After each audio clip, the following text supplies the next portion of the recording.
How's everybody doing? Isn't it great to be back here at CircleCityCon? I think this is probably the one conference that had the longest layoff because it's been 3 years. It's been over 3 years. How many people, this is their first CircleCityCon? Welcome. Has it been good? You guys like it? I think my first CircleCityCon, dates are a little bit fuzzy for me because it's old and it's been a rough couple years, but I think it was 2015.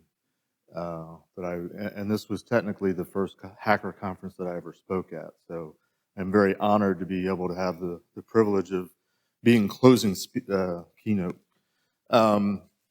This is me. If you ever want to get in touch with me, feel free to jot that down or take a picture of it.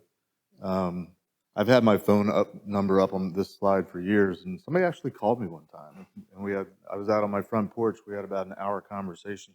I can't promise that every time because I usually don't answer the phone if I don't recognize the number, but feel free to find me on Twitter or send me an email.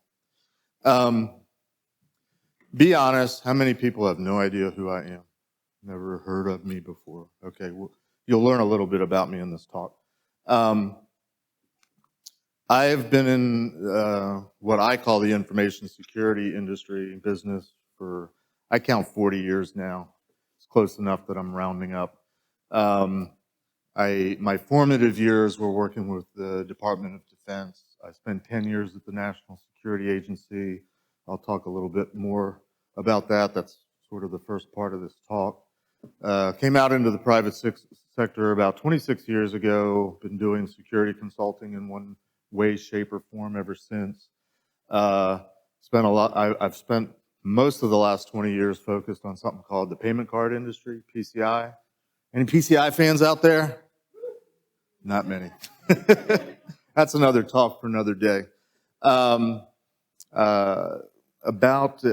been 9 years ago now, I went to work for a vendor, which I swore I would never do, but I had a friend that actually owned this little company called Tenable Network Security that asked me to come work for him and be his PCI subject matter expert. But he also, since I've known him for many years, asked me to be an evangelist for the company and go out and do things like speak at conferences. That's how I kind of got back into the hacker space and the security space. When you're a consultant, you're billable, you don't get to go out and play. So I'd spent a lot of years not doing any stuff like that. Before I get too far, I do want to give a quick acknowledgement to the company that I work for because they let me be here. They let me go out and do this stuff, and they actually pay my way when reasonable and if I don't abuse it. So I work for a company called Online Business Systems. I work in the risk, security, and privacy practice. That's where I do the PCI stuff. But we're full service like many other companies. And we're very often hiring if anybody's interested, but this is not a marketing pitch. Since it's been a long time and since a lot of us, how many people, this is like the first live thing you've done in, since that weird COVID thing the last couple of years? A lot of us. I mean, I've been to a smattering of other events, but as I said, I think this is the longest stretch, over 3 years between conferences. Apologize, many of you don't know me. Some of you do know me, are aware that last December, my 13-year-old granddaughter, Hannah, was diagnosed with Hodgkin's lymphoma.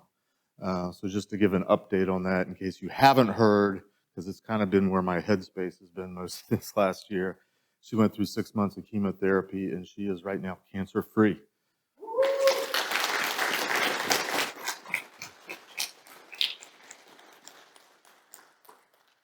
I will say this, I know you are of various ages out there.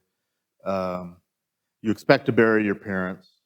Siblings, it's kind of a crapshoot. Children suck. Grandchildren, whole different stratosphere. So I appreciate the support that I've gotten from many of you this past year. Also in this past year, I happened to turn 60, and I'm not really happy about it, but it is what it is. I still, on the inside, feel like I'm the same person that I was 40 years when I got into this business, but I don't think I passed for 30 anymore, and I guess that's okay. In the time between last CircleCityCon and now, there's a book series that was starting to be published, I think back in like 18 or 19, called Tribe of Hackers. Anybody have ever heard of Tribe of Hackers? If you haven't, I recommend it. I'll talk a little bit more about it later, but it's a series of books that are interviews of a lot of different people from all various aspects of the cybersecurity industry, asking the same set of questions. So, if you were a contributor to this book, you filled out a questionnaire essentially, and your responses became a chapter in the book. There's 4 of them, and I'm actually one of 2 people that are in all 4 of the books. Anybody know who the other one is? I'm not going to tell you. You have to read all the books and find out. I was also in the in-between times asked to become a member of the board of an organization called Hack for Kids. As luck turns out and scheduling turns out, their big event was yesterday up in Chicago, and I had to miss it because I had already committed to being here. But Hack for Kids basically puts on hacker conferences, but kid-oriented and kid-focused.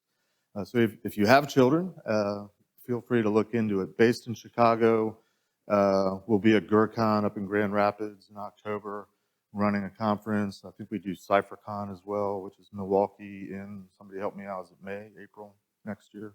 March, sometime next year. I mentioned I've done PCI for a long time. When I went to work at Tenable, I sort of stopped doing the active consulting, but when COVID hit and my company very fortunately was able to keep all of us employed, and but to make sure I was billable, I conceded to becoming a QSA again, a Qualified Security Assessor. If you know what that means, it means you have to have not 1 but 2 certifications in order to be qualified. Didn't matter, I had 40 years of experience. But I don't say what my certifications are publicly because I don't believe in them. That's a whole different topic for a different day.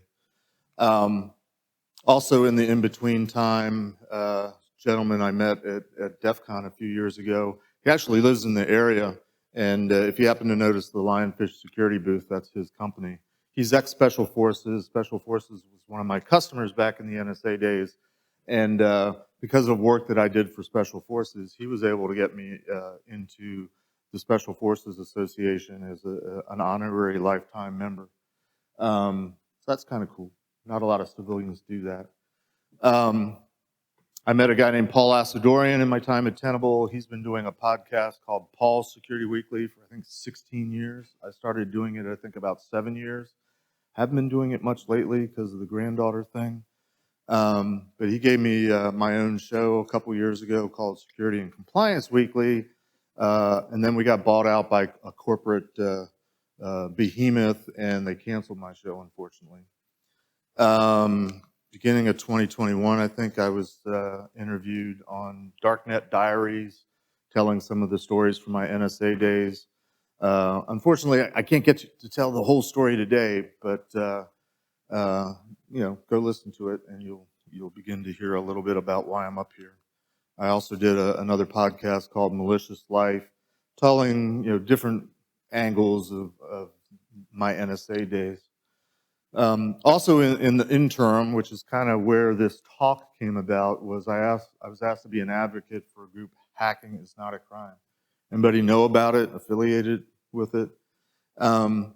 Their big thing is all about, and I'll probably do a horrible job paraphrasing it, but they basically think that the term hacking or hacker has been misappropriated, and they want to make sure that everybody understands that hackers aren't just the bad guys. That, we do good things, we have good motivations and all that kind of stuff.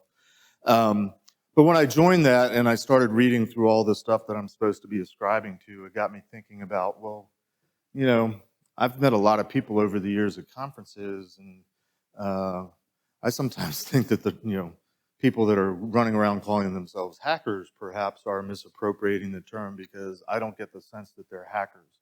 And before you get offended, this is sort of the topic today, so bear with me as I kind of go through my thought process with you. But you know, you don't have to read all the fine print. You can go out and find the website. But some of the stuff that I agree with is things that they say. I don't even know if I can read the small print, but they talk about hacking being more of a lifestyle and a mindset. And that's kind of where I am. I came to the conclusion a few years ago that I am a hacker. I've always been a hacker. I was born a hacker. Doesn't mean that, and I believe you are or you aren't a hacker. Hopefully by the end of the day, and I don't need you to agree with me or not, but hopefully you'll understand where I'm coming from and you'll be able to evaluate yourself and determine, yes, I am a hacker, or no, maybe I'm not a hacker. I kind of believe a lot more of us are hackers than we think we are, and part of that misappropriation is we that are the hackers in this community sometimes think that the hackers are only the ones that are doing the pen testing and the red teaming and popping shells and finding all the cool technical stuff. I haven't done the technical stuff in almost 20 years. I still believe I'm a hacker because I think I've always been a hacker. But go out to their website and check it out. But some of the stuff that they talk about is, and certainly I would agree with, is whatever this thing is called being a hacker, certainly there's a lot of disagreement and misunderstanding and different definitions and terms. The movie industry certainly has played a role in that. The Hollywood portrayal of hackers kind of helps to build this image that is often not what we think of ourselves as. There's women too. Unfortunately, these slides are dated. Most of these movies that are up there, which I think are classic and must-see movies for our community, but the audiences keep getting younger, and I try to keep it up to date, but I don't always do that. Hopefully, most of you have seen these movies so that we can have a good vote. But just out of curiosity, there's no right or wrong answer. Who thinks War Games is the best hacker movie ever made? Okay, good crowd. How about Sneakers? Verbal response. Okay. And Hackers? All right. If any of you watch the podcast, Paul and I have sort of this running bet because he thinks Hackers is the best movie. I think Sneakers is the best movie. I think in this audience I won today. And I'm going to see him this week, so I'm going to make sure I tell him that.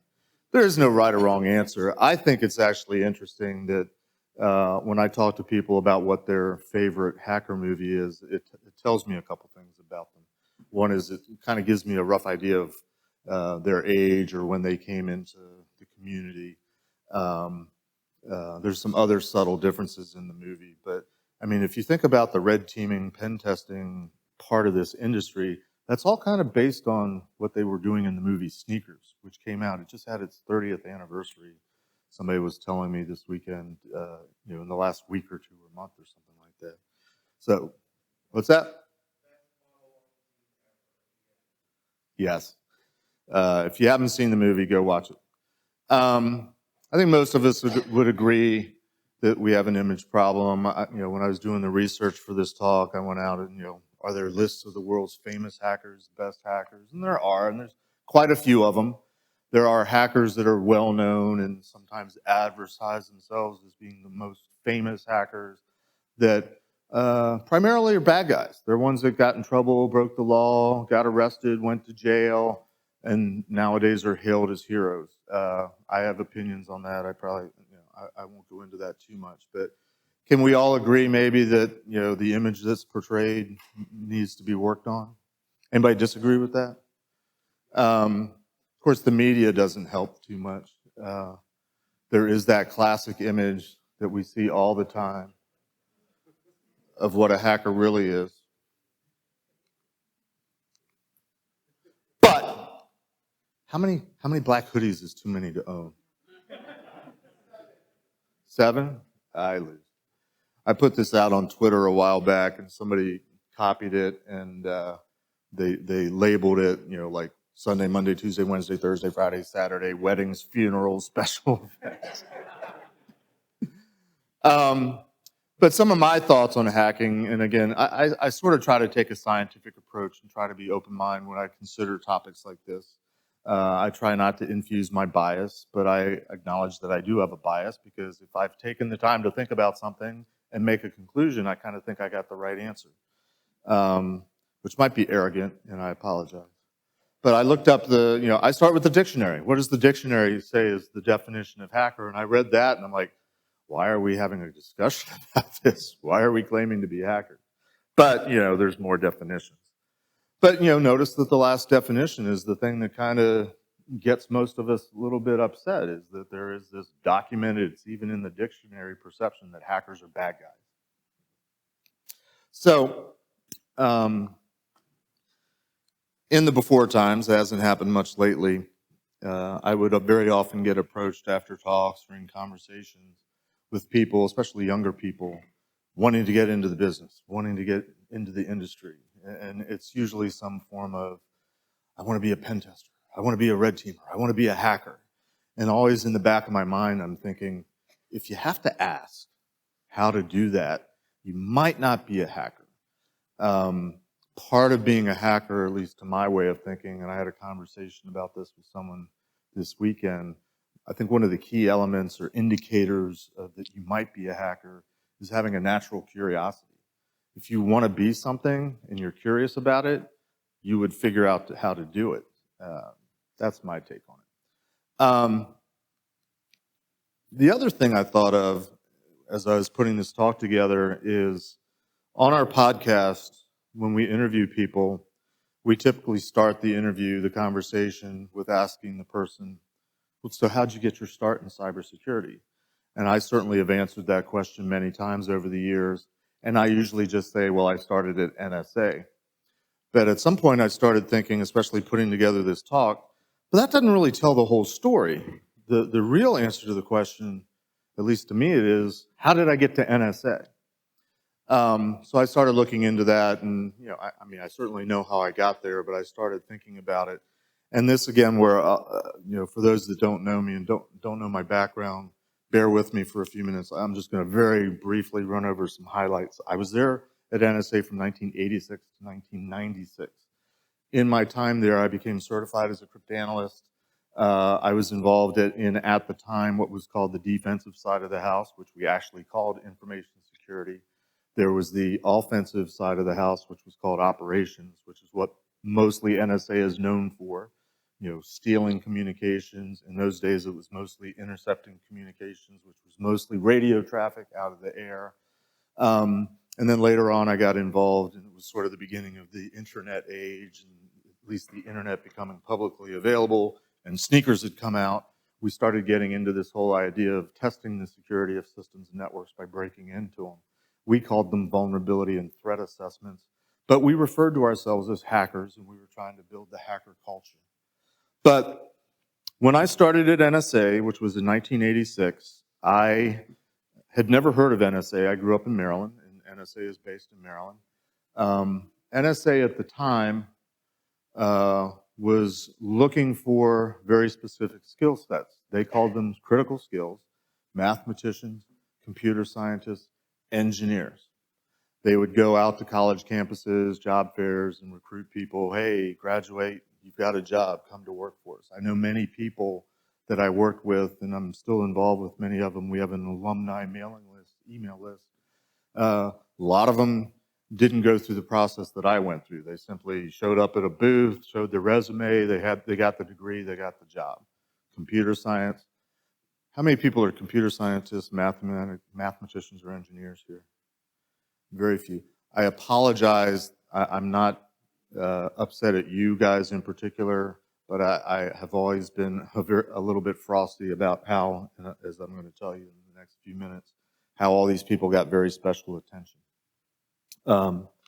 My experience was I filled out an application, and it's the standard application to work at any government agency. I mailed it in, waited some number of weeks, and was invited to go to Fort Meade, which is where NSA is located, to go through 2 or 3 days of testing. Had to have a physical, had to have a polygraph, Physical exam was kind of weird, but that's another story. Psychological exam. But most of the time was spent doing these skills tests. What I learned in my early days at NSA, that what NSA liked to look for in terms of people that they were looking to recruit beyond the critical skills, primarily were people with liberal arts degrees. And I happened to go to a liberal arts college, so I had that well-rounded, balanced education. But, polygraph, has anybody ever had a polygraph? A few people. It's not at all like you see on TV, right? But what always stood out to me was the aptitude test, and that's what I was focused on as I was putting this talk together. My favorite test that I took was they had this test where they would show a geometric shape, a line drawing similar to this, and they would simply ask you, what does this object look like from behind? Or what does this object look like from below, or from the left, or from the right? And I'm like, oh, that's cool, that's easy. So I filled out the test, scored well. Apparently not everybody can do this.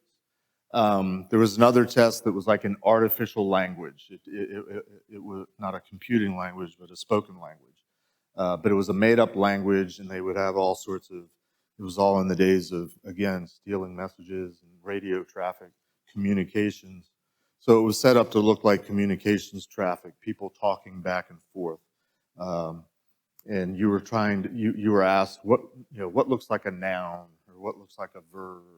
Can you spot names? All sorts of different questions like that. Another test was more communications traffic, but simply looking at the preambles of the messages, which would be something similar to packet headers, to put it in a more technical term. Or if you remember the days where people actually used to write letters and put them in envelopes, it would be the information on the outside of the envelope, the to and from address and things like that. So you'd have information like that available, and you were asked questions like, can you tell who's the boss? Can you tell who the headquarters is? Can you tell who the grunts are? Which way are the communications going? Things like that. I scored well. I'm just grabbing my phone here real quick so I can keep track of the time. I scored well enough that I was offered a job. And I'm like, okay, I'll go to work at NSA. It's hard to see. This is a printout from a dot matrix printer from like 40 years ago or 35 years ago. But on a scale of 1 to 9, I got mostly 7, 8s, and 9s. So apparently that was pretty good score. They had lots of job classifications. This was a military DoD organization. And every job you had a job classification. And for every job classification, they had a list of sort of minimum scores that you needed to be qualified to do the job. And I've got this, I might have stolen it, I don't know. It was not classified, so I think I'm okay. But you can see, I mean, most of the minimum qualifying scores are 4, 5, 6s. I was 7, 8, 9, so I guess they were really happy to hire me. I tell a story, if you want to go out and find it on YouTube. There's several versions, but I put together a talk a couple years ago, actually at GurCon, where I talk about what I did the first couple years at NSA, and I call it Tales from the Cryptanalyst, because I started as a cryptanalyst. I'm certified as a cryptanalyst. It is the one certification I will acknowledge.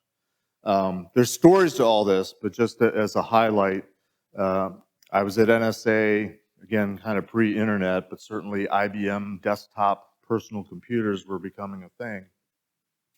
Our primary form of secure communications back then, the most secure, especially when talking to people that were engaged in espionage and spying, which was kind of our business. They would use something called a one-time pad. It's that paper thing there. It is the most secure, unbreakable form of secure communication because there's only 2 copies of the key, one on each end, and as long as you don't lose it or get it stolen or get it copied and only use it once, you can't break the communication. But I had a customer that was saying, we're writing out these long messages and reports and doing it on this most secure communication method. And these were the guys that were the handlers, the caseworkers, not the spies in the field, who literally their one-time pad was, 1 inch by 2 inches, and so they could hide it in their shoe type of thing. They asked, isn't there some way we could on this computer do this encryption and decryption thing? Because it takes us 3, 4, 5 hours sometimes to do it. And I'm being young and naive, not knowing any better, said, yeah, that makes sense. We should do that. So looking back on it, this was kind of my first hack at NSA, because NSA at the time built little black boxes. Boxes where, you know, plain text messages would come out and garbled, scrambled ciphertext would come out the other side. Plain text in, ciphertext out. And most of the ins and outs were, you know, voice traffic, whether it was radio or in some cases telephone or in some cases typed out messages. It was all little black box stuff. The organization that I worked in, this InfoSec organization, was fundamentally an engineering organization. And I had a chief scientist that told me, there's really no such thing as hardware. All we do is, there's no such thing as software. All we do is hardware. But I took on the project of trying to come up with a way to write a computer program that could do the encryption and decryption. And the way it would make it work was that one-time pad key had to be put on the save icon. The floppy disk. And a floppy disk then would become 1/2 of the secure communication. And of course, if you're using the paper pad, you use a page at a time, and then you destroy it, you rip it up, you eat it, you burn it. We had to come up with an equivalent way of doing that electronically, digitally on a floppy disk. I had to go through sort of a design engineering process. It wasn't a software development process. It was a hardware development process. I had to present the proposal to senior management. So I'm a young guy in my 20s meeting a bunch of old, mostly engineers and mathematicians and scientists. Computer scientists. They were engineers, old middle-aged men, much like I am now, wearing suits, pocket protectors, slide rules, and I had to come in and pitch, we're going to do something new and different. Long story short, they reluctantly let me do it, and we fielded this computer program to be used on an IBM PC, and we got the key, the one-time pad key, printed up on a floppy disk. To the best of my knowledge, this was the first time NSA produced a software-based crypto system. Looking back on it, it might have been the last, because they really weren't happy with it, but I followed the rules that they gave me, and I was able to kind of get through it. More on that story, but I mentioned the guy that got me into the Special Forces Association. What I did for them was they had their own version of one-time pad, and their algorithm, the way they went from plain text to cipher, was using what was called a visionaire table, where you would have a way of taking 2 letters, the plain text and the key, and coming up with a unique 3rd letter, which would be the cipher. And the way a visionaire table works, which is A to Z down row and column, and then the reverse of the alphabet at a single offset on each line, somehow magically it produces unique 3-letter combinations. So if you have the 2nd and 3rd letter, which you have on the receiving end, you get back to the 1st. The way Special Forces guys would do it is they would memorize all these 3-letter combinations, which I wasn't about to do. And the table was difficult to use, so I had just been through introduction to history of cryptography classes, and I had learned about cipher wheels. I was like, there ought to be a way to make a cipher wheel. Long story short, we came up with the cipher wheel. We ended up making 15,000 of them, and they were used by Special Forces, as near as I can tell, for about 12 years. This is all in like the first 2 years I'm at NSA. I became an intern, which was sort of the second phase of my career at NSA. I was in operations, happened to be during the time of Desert Storm, which was that first encounter in the desert back in the early 90s that only lasted like a week. And then I went back to InfoSec, and I went to work for an organization called Fielded Systems Evaluations, where we were essentially doing, what NSA does on the operations side, but to our own systems, under the premise of we should really check and make sure that everybody's using the systems that we're producing, which we think are the most secure in the world, make sure they're using them correctly. Because the way NSA really very often, this is not really a trade secret, I hope, But the way we very often broke the systems of the adversary was taking advantage of the fact that they didn't use them correctly. Like, to save paper and time and money, they would use a one-time pad sheet for a week or for a month. And when you do that, you introduce cryptographic vulnerabilities that make it possible to break the message and get back to the message, which is what we're trying to do. If we were putting out little black boxes that were supposed to be used in sequence and never push the red button, what if somebody in the field, because the guy that's doing this communication is probably 17 or 18 or 19 years old, what if he finds a shortcut? So we would test and evaluate all that stuff. And that happened to be the time when the internet was becoming a thing. So one of the things we were looking at was network systems. And then network systems became systems that were going out over the internet. So that's when I got involved in vulnerability and threat assessment, or pen testing, or what we now more commonly call red teaming. So a couple years ago, a book came out called Dark Territory, and in that book, in the 4th chapter, which is called Eligible Receiver, there's this paragraph that's somewhere in the middle of it, and I always like to do a dramatic reading. During its most sensitive drills, the red team worked out of a chamber called the Pit, which was so secret that few people at NSA knew it existed, and even they couldn't enter without first passing through 2 combination locked doors. Well, that sounds very fancy, but it happened to be that the guys that I was working with that were essentially the first red team, we nicknamed our office the Pit. And there were 6 of us, and we were just trying to learn and live the hacker culture and be cool and different and nerdy and geeky. And part of that was we nicknamed our room. I do not know how we got from that to being named in a book, and I don't know how to find that out, but somehow we ended up being part of the folklore. We were doing that mostly for the DoD, for classified systems. Frankly, we did it a lot internally. We did it for bases throughout the country. But it was becoming more of a thing, and people found out about it. This is an article that was printed in 1998, which is actually 2 years after I left. But it talks about how NSA is doing stuff that it shouldn't be doing. This is really stuff that's supposed to be doing by NIST. Should we be worried about it? Kind of sounds a little bit like somebody else and something that happened in the last couple years. And I was the first one doing it because I was sort of the business development manager of the Pit, and I was the one working with, as it turned out, a civilian agency called the Department of Justice. I kept a lot of documentation because I ultimately got in trouble.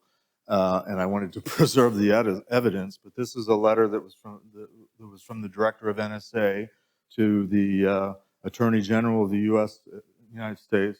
And if you see at the bottom, I am the point of contact there. But before we could go do our vulnerability and threat assessment, the DOJ was the victim of the first major hack against a DoD system in the world. And they got their website popped and breached. And there's archives of this out there. You can go find it. They replaced Janet Reno. She was the Attorney General. Her picture with Adolf Hitler. It gets a little bit NSFW if you scroll down. But this was a major problem. This was a major embarrassment. And I actually ended up taking a forensics team down to try to help the DOJ figure it out. And that's where this whole idea of, well, the NSA is not supposed to do this kind of stuff kind of came to a head, and I got in trouble, and there's a whole story about it, but I ended up leaving. So that's what I did in the couple years that I was at NSA, hired because I scored well on a test. Meanwhile, the hundreds of other and thousands of other people that were hired by the NSA as critical skills, they started off by getting paid more, 10, 15, 20, 30% more than I did.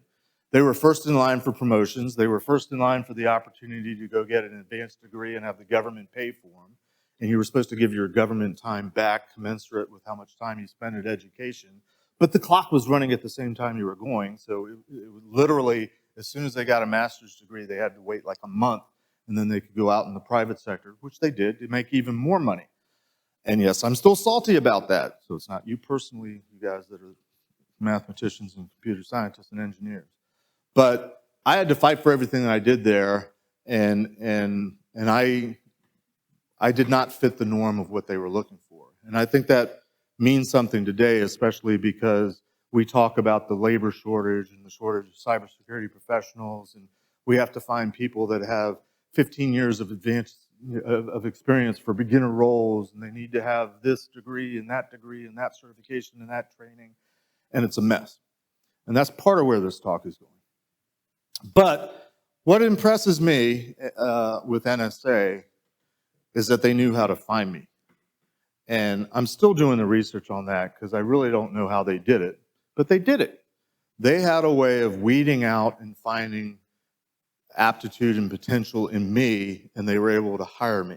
Some people call me a unicorn, maybe I am, but I'd like to believe that there's more people like me out there, and in our modern contemporary context, I think there's a lot of people out there that could be doing this job, but we don't ever consider them and look at them because they don't fit the norm and they don't fit the criteria of what everybody's looking for. You with me so far? So, how do I know I'm a hacker? Let me put it out there for you. Play along if you'd like, but I looked at myself and what is it about me that coincidentally I think were indicators and things that NSA looked for to hire somebody to do that job. Strangely enough, it seems to be a lot of the same things that we think of as people that would excel in this business or indicators of being a hacker.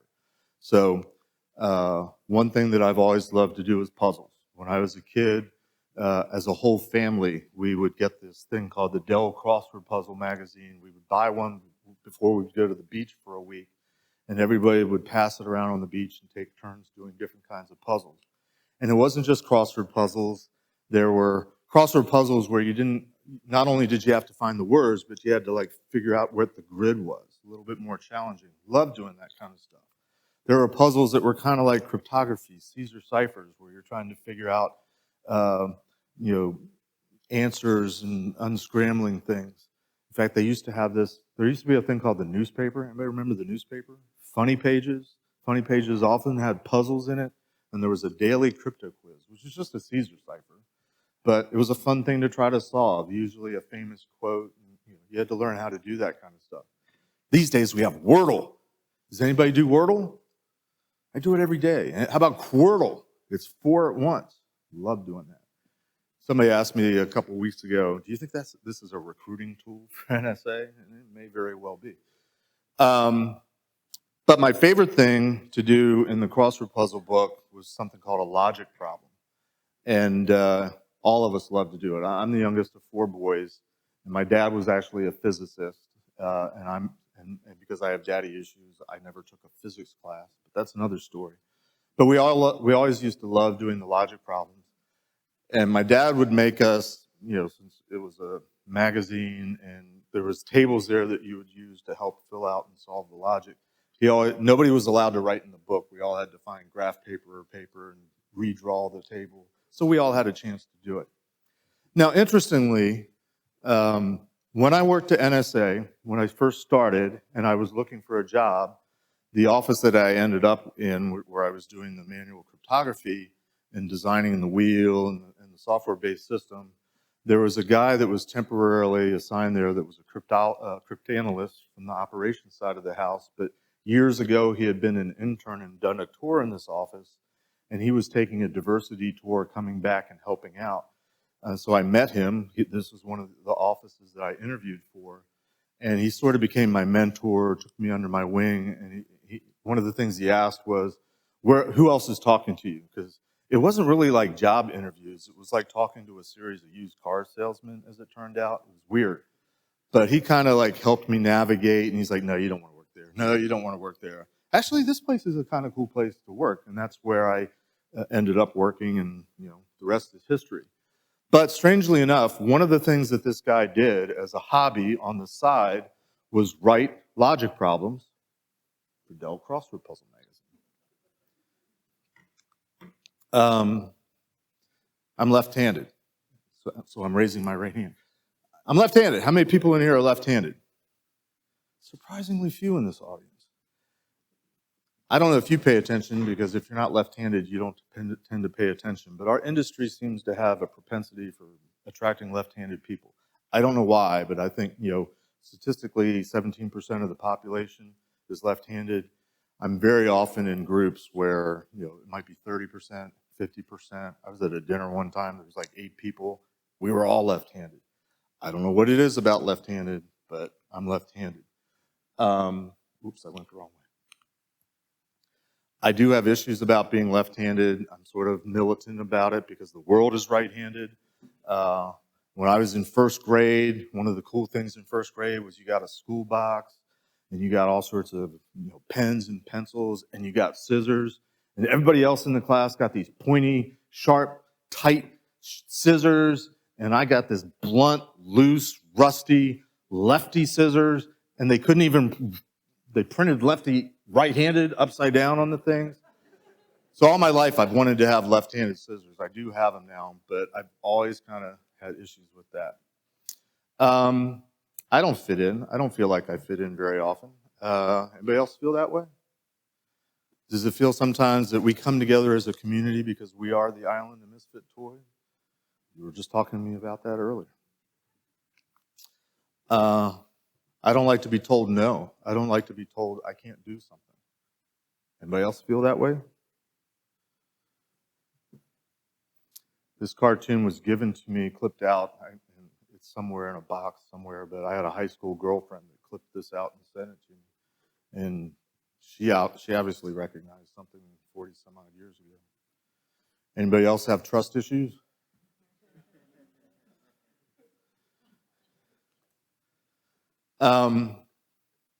I count things. When we were sitting outside, talking, I was counting the bricks on the post right in front of us. I count things. If I'm driving on the highway, I'll just start arbitrarily counting the lines, the dotted lines. I don't know when to start. I don't know when to stop. I just start counting them and just keep going. And anytime I'm going up and down stairs, I'm counting the stairs. Anybody else do anything weird like that? It's so good to be in good company. Who knows what CDO stands for? Yes? Yeah, it's OCD, but in alphabetical order. Because I encounter all these difficulties in life, I sometimes come across as angry. Anybody else have anger issues?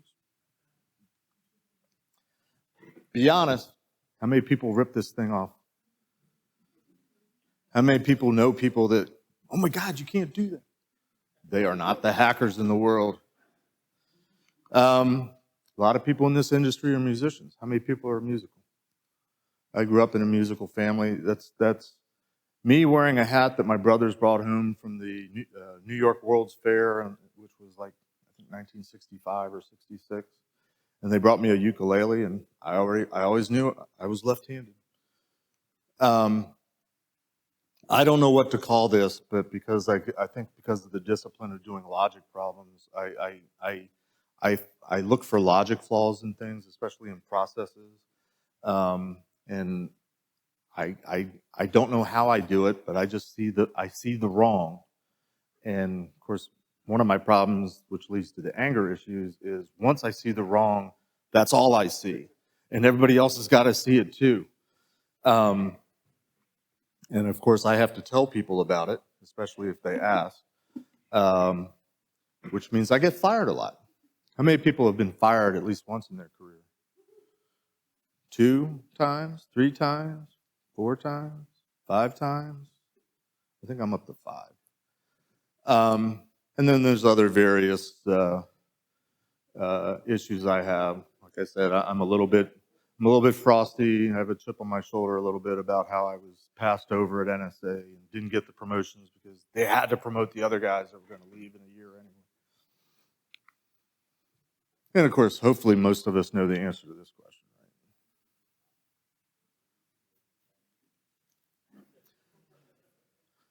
right? And I don't think this is exhaustive. This is just me doing introspection, but from audience response, I feel like I'm in the right place, that a lot of us are like this.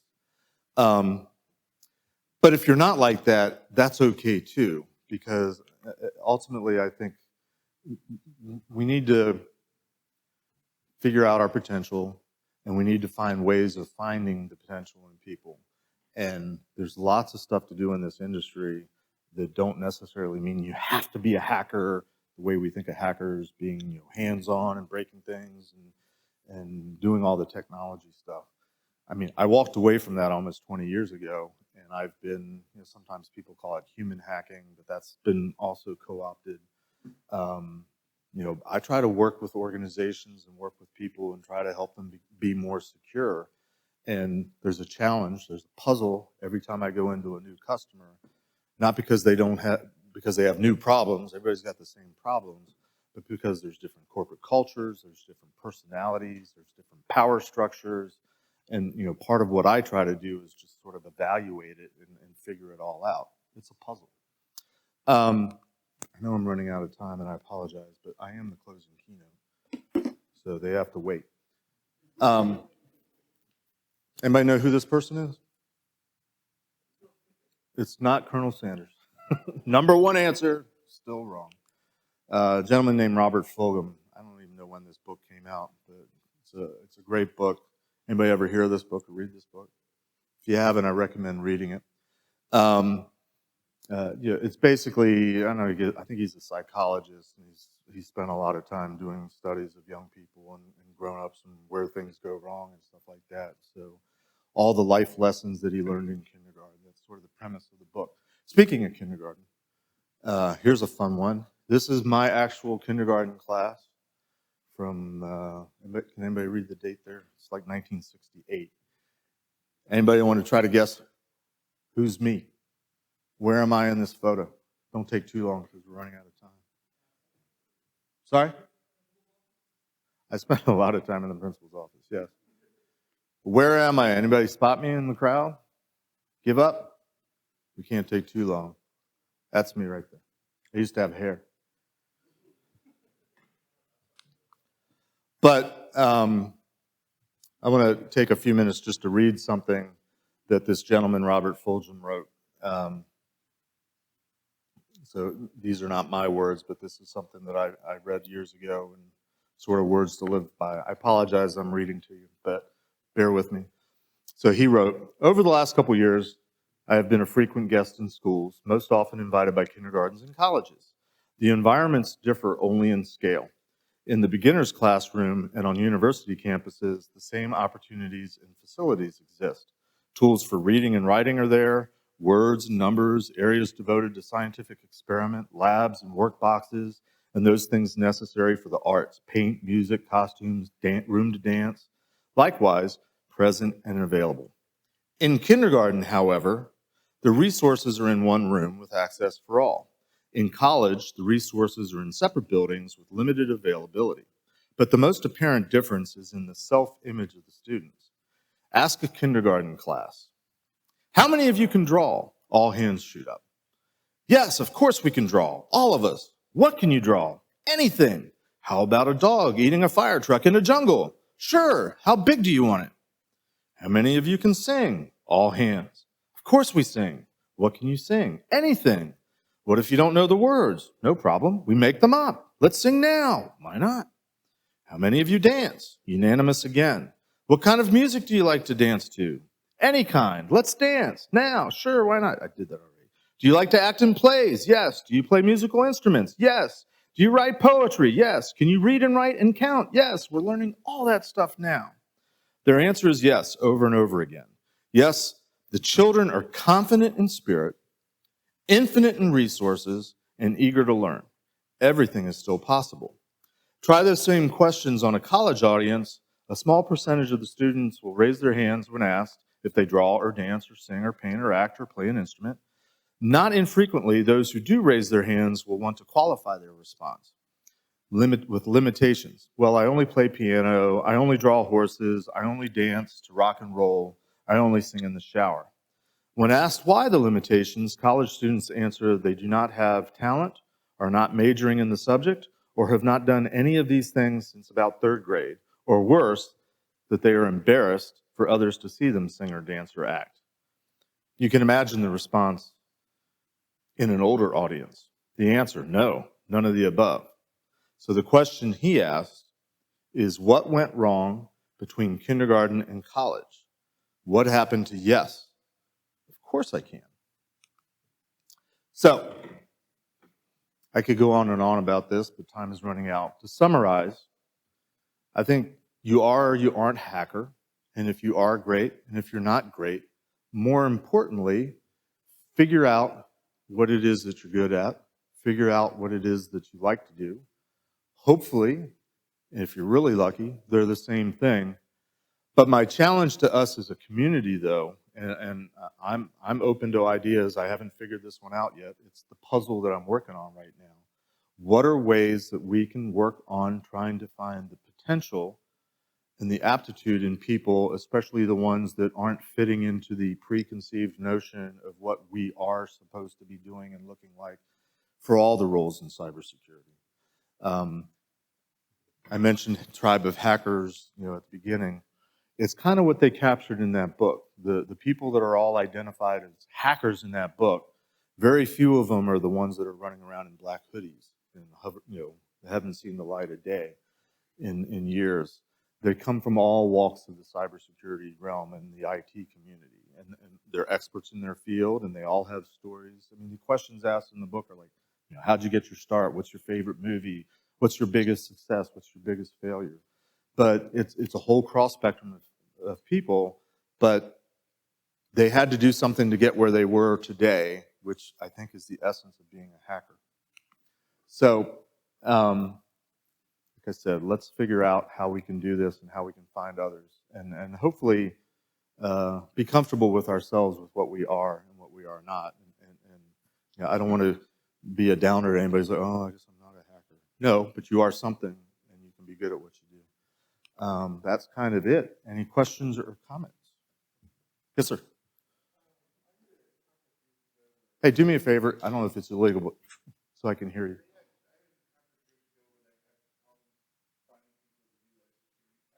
Right.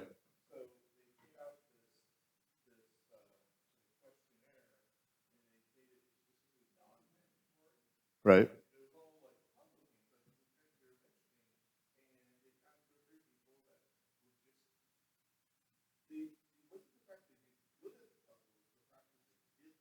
Right.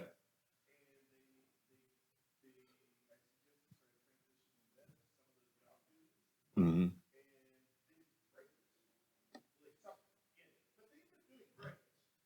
Right.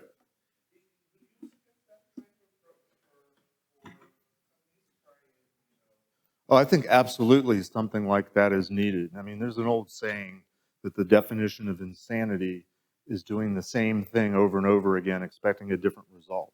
And I would argue, and let me go sidetrack a minute. We just had the Uber hack. I don't know all the details, but from what I've read and what I've heard a little bit running around, social engineering attack. I'm like, okay, what are the two main ways that people are breaking, bad guys break into organizations? I would argue that it's something to do with passwords and it's something to do with trust. And I would proffer to you that even social engineering falls under that category of trust relationships. Guess what? When I started in this business 30 years ago, what was the number two way? The two easiest ways we got in was passwords and exploiting trust relationships. So what the heck that's a whole nother talk, I guess. What are we doing here? But yeah, we need to try to do something different. And look, and this is why I'm going, I'm, the world's been shut down and I haven't had access to people at NSA that I want to talk to. But I want to try to get a hold of those tests, and are those tests still there? And can we adapt them? Because those tests, I think, very much align to identifying me as a hacker as much as anything else. And I would love to see stuff like that out in the community. And don't just give it to people that are showing up at our conferences, but go to all the different places. I mean, I've talked to people, especially the last couple of years with the shutdown. People were losing their jobs, and I know people that have been retraining people that like used to be waitresses in restaurants or cooks or just coming from different industries, but they displayed some sort of aptitude that was recognized, and they're flourishing and they're blossoming. That's what we need more of. Yes.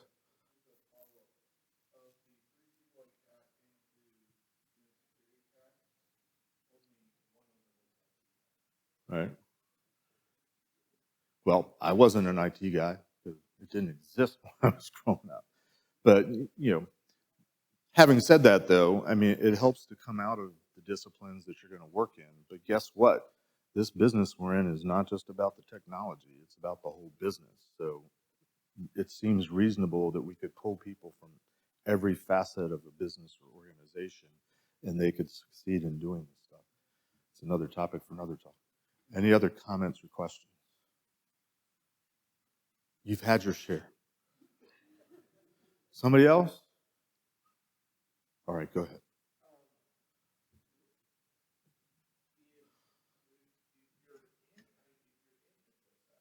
Uh-huh.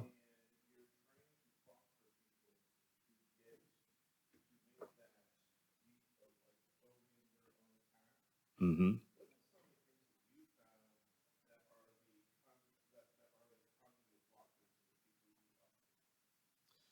I think the cognitive blockers, and I don't know if it's a chicken or egg thing, but I think collectively in our industry, in the industry that's impacted by cybersecurity, so everything, I think we have this belief that security is somebody else's problem.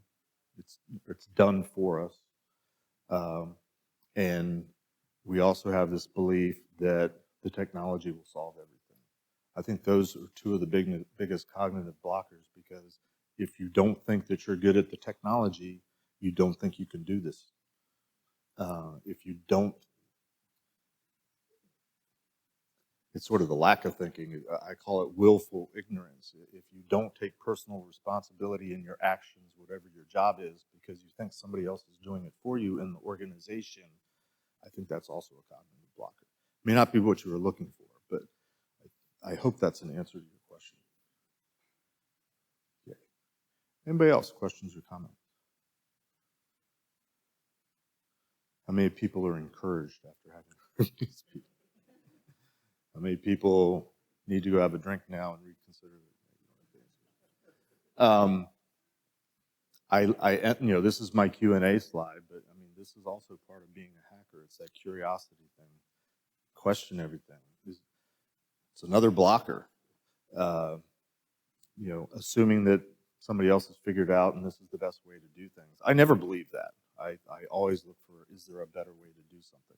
Usually I find a better way, not always. And if I don't, I try to own up to that. So that's it. Again, this is my contact information. Feel free to reach out to me. Thank you, CircleCityCon, for being, and thank you, CircleCityCon, for letting me speak.